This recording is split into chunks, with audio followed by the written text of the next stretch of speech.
نماز جنازہ کا مکمل طریقہ اور اس کی اہم ترین غلطی کا بیان اس ویڈیو میں کیا جا رہا ہے، جس کی وجہ سے لوگ احد پہاڑ کے برابر پانے والے ثواب سے محروم ہو جاتے ہیں، اور لوگوں کی اکثریت نماز جنازہ میں تکبیر بلند آواز سے نہیں پڑھتی بلکہ امام کی تکبیر پر اکتفا کرتی ہے، جس کی وجہ سے نماز جنازہ کا اہم ترین فرض ادا نہیں ہو پاتا اور یوں نماز نہیں ہوتی۔ یاد رکھیں، نماز جنازہ کی چاروں تکبیریں یعنی اللہ اکبر صرف امام ہی نے نہیں، آپ نے بھی اتنی آواز میں کہنی ہے کہ آپ کے کان سن سکیں۔ اگر ایسا نہیں کیا تو نماز جنازہ نہیں ہوگی اور یوں اس کا ایک قرات یعنی احد پہاڑ کے برابر کا اجر ضائع ہو جائے گا۔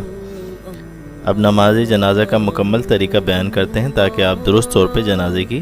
نماز کے تمام ارکان ادا کر سکیں اور مکمل ثواب حاصل کر سکیں۔ سب سے پہلے نیت ہے جو دل کے ارادے کا نام ہے۔ اگر دل میں نیت کر لی کہ اس امام کے پیچھے جنازے کی نماز ادا کرتا ہوں تو نماز